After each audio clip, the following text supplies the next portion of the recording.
There's a sound in my wall that's driving me crazy. There it goes again. That sound. I've heard it every night for the last week, but I don't think I'm meant to hear it. I have terrible insomnia. I lie in bed and stare at the ceiling. When I'm not forcing myself to close my eyes in the vain hope that sleep will be merciful and take me. It happens when I should be sound asleep. The early part of the morning. The territory of dreams and sudden trips to the bathroom. The first night I heard it, I thought I was dreaming. It's amazing, isn't it? How you just accept whatever is in your dream. The first night, I didn't even get up to investigate. The second night, I listened a bit more closely. There it is. It's not a thump, not a bang. It's more like a scrape. But not a scrape like something being dragged. More like a prisoner slowly working at a cell wall, trying to get out. I hesitate. Then my curiosity overwhelms my fear, and I lean close to the wall in my bedroom. The sound is not coming from there. I turn on the light, and it stops. I turn the light back off, but the sound does not start again. Now I can't even track it down. I lay down in bed, waiting, and eventually fall asleep. The next night, I try again. In the early morning hours, it starts. It sounds different this time. Like a fingernail, very slowly being pulled down a chalkboard. I listen to my wall. It's not coming from there. I get up and slide on my slippers. I begin my search through a dark house. I dare not turn on a light, or my search will end. I feel along the walls in darkness so deep it permeates my bones. My fingertips brushing the walls is deafening in this soul-crushing silence. I cringe, wondering if my fingers will be so loud that the scraping stops. My fears prove unwarranted. The scrape continues. I follow, making my way through the darkness. I start down the stairs, stepping carefully to avoid a tumble. I hear the scrape, but it doesn't seem to be getting louder. Am I going in the wrong direction? No, it's not getting quieter either. There's only one other explanation. It's moving. I reach the bottom of the stairs, turn toward the living room, and an ear-shattering klaxon reverberates through the room. A red light flashes in front of me. I run towards it, tripping over the couch and doing a spectacular somersault. I only wish someone would have seen it. That would have made the pain worth it. I pick myself up and make my way to the flashing light and deafening sound. "Hello?" I said, picking up the phone. Silence answered back. "Hello? Who is this?" I said, hearing breathing on the other end. "Sorry, wrong number," says a gravelly voice.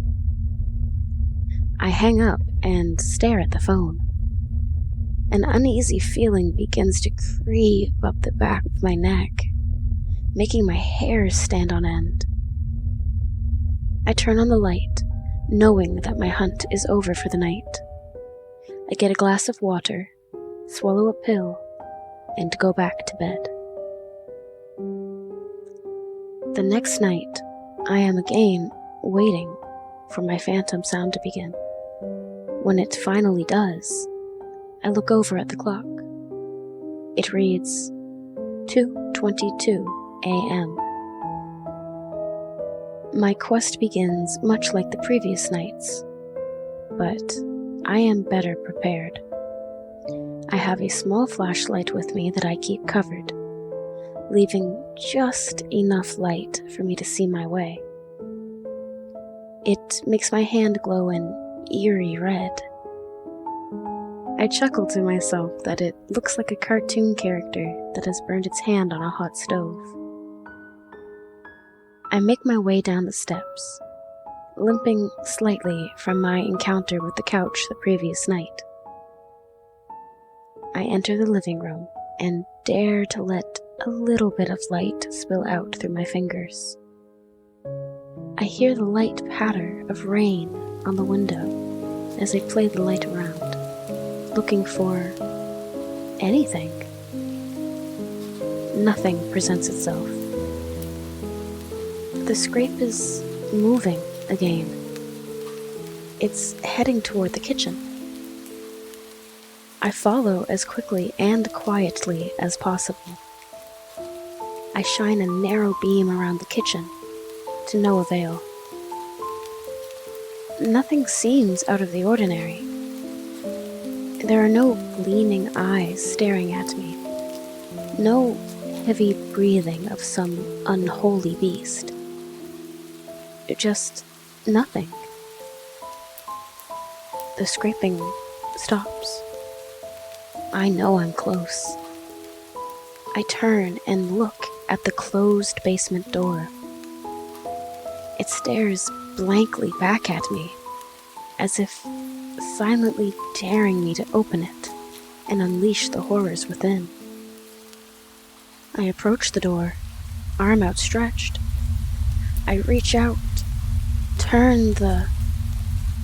Boom. The house is lit up like daylight and shakes to its very foundation. I scream and fall to the floor, waiting for the ultimate destruction that is upon me. I wait. And wait. Nothing happens? As I uncover my eyes, another bolt of lightning strikes, but not as close as the first. I gather myself off the floor with as much dignity as I can muster. Then, I take my pill and drag myself back to bed, knowing that the hunt is over. The next night, I strangely fall right to sleep. I have a strange dream. A presence comes into my room and hovers beside my bed.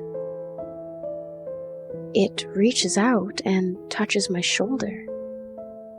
Instantly, I feel cold. I feel like I'm falling. My heart leaps up into my throat. It starts to pull me down. I reach out in desperation, clawing at anything I could to keep me from falling. I startle awake.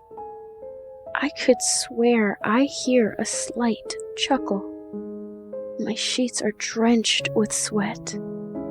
At least, I hope it's sweat. I turn on the lights and TV, trying to get my mind off of my nightmare. I don't hear the scraping that night. I think it is quite obvious by now that this mystery sound has become an obsession. It's almost strong enough to overcome my fear. It keeps me searching night after night. Could I just ignore it? I could try. Could I just lock my bedroom door, leave the lights on, and take a pill? Absolutely. But that won't give me my answer. So I start this merry-go-round again. I try to take a nap, waiting. 2:22 a.m. The scrape begins. I take my light, plus a little extra insurance, and begin my search. It leads me to the kitchen again. I look around, and my eyes fall on the basement door. I'm drawn to it. I can hear the scratching coming from the other side. I reach into my pocket, pull out a snub-nosed .38, and reach for the door handle. The phone rings, shattering the quiet and sending my heart into palpitations. Hello? So you like to play with guns, do you? Comes the same raspy voice from the other night. I've got a good game for you. My hand begins to shake. 2 hours later. Report number 5267. Bradley Cormier, Larson City Coroner, reporting. Officer Fally Wilson is my police escort, he says into a small tape recorder. The subject was a white male in his late 30s. Initial speculation, cause of death, self-inflicted gunshot wound. No! I scream. Not self-inflicted! But they don't hear me. I watch as they zip a bag around my body and haul it away. I'm not dead! I shriek. Bradley stops. Did you hear that? He says to the officer. Hear what? It sounded like something scratching.